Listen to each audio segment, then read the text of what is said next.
Got some funk on in the background. You feeling it now, Mr. Krabs? What if we split the baby? That's right. We've got some news breaking regarding the case and a potential outcome of splitting the baby. And we've got Emmer out there sticking it to Gary Gensler. Let's give that man a gold star. And we're going to take a look at the markets getting ready for CPI data that's about to hit us in just a few days.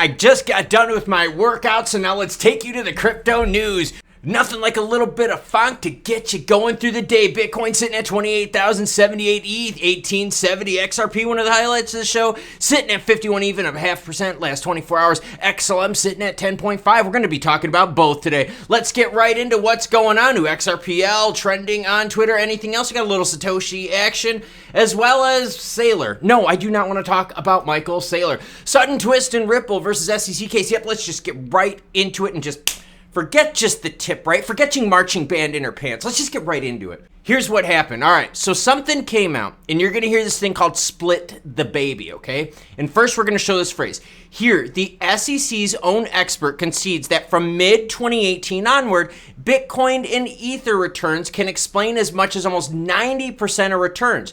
The SEC offers no serious response and simply denies that the cases say what they say in establishing this legal rule. What they're basically saying is this: hey, Bitcoin and Ethereum are what made the prices of crypto move from mid-2018 onward, all right?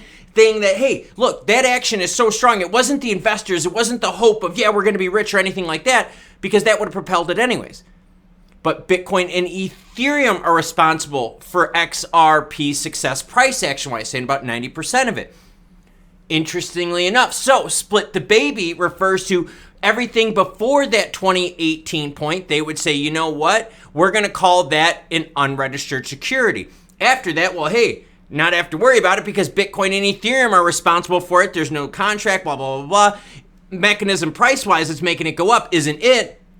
Other things in the market. Split the baby. You're going to hear about that. Jeremy Hogan, if the judge in the Ripple case wanted to split the baby, she could rule that sales of XRP since mid-2018 were not securities because even the SEC concedes that Ripple's actions had almost no effect on XRP's price. Hogan, saying it better than I can. Interesting stuff. What about Denelle Dixon? Oh, headed to DC next week to catch up with Caroline Pham. Blockchain for social good. Caroline Pham, by the way, is a CFTC commissioner, DC, New York City. Really good that Stellar is getting in tight with the regulators. And earlier I did a story about Canadian exchange bailing because of the Canadians SEC out there. Horrible stuff. I'll make sure I have that video linked at the end. But someone who is standing up for crypto from Minnesota, land of 10,000 lakes, done me plenty of fishing up there. Gotta love me some Fort Francis crossing the border. Love me some Rainy Lake, Rainy River. Lake of the Woods, Eli. A lot of good juicy action up there. Brainerd, oh, I know it up there. I know it up there. Tom Emmer calls out Gensler for his approach to crypto regulation. On an Unchained podcast, he came out to say that he is a bad faith regulator. Basically, what we're all thinking is this. Gensler says, hey, come in and register with us. It's super easy.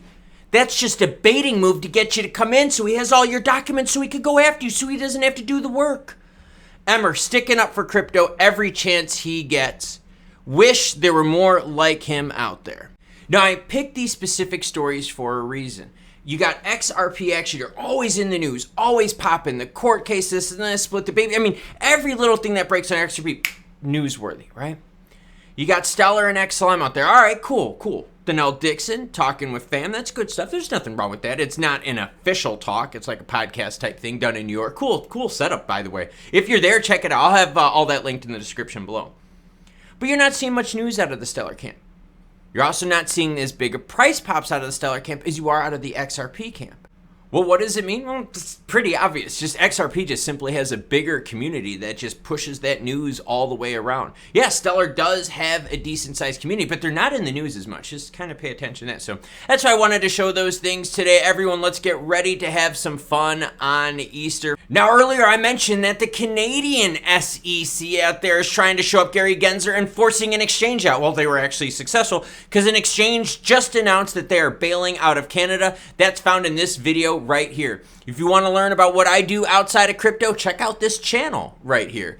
Until more news breaks, I'm going to be hanging out with the grandson, doing some Easter action. You cool cats, have a great rest of your day.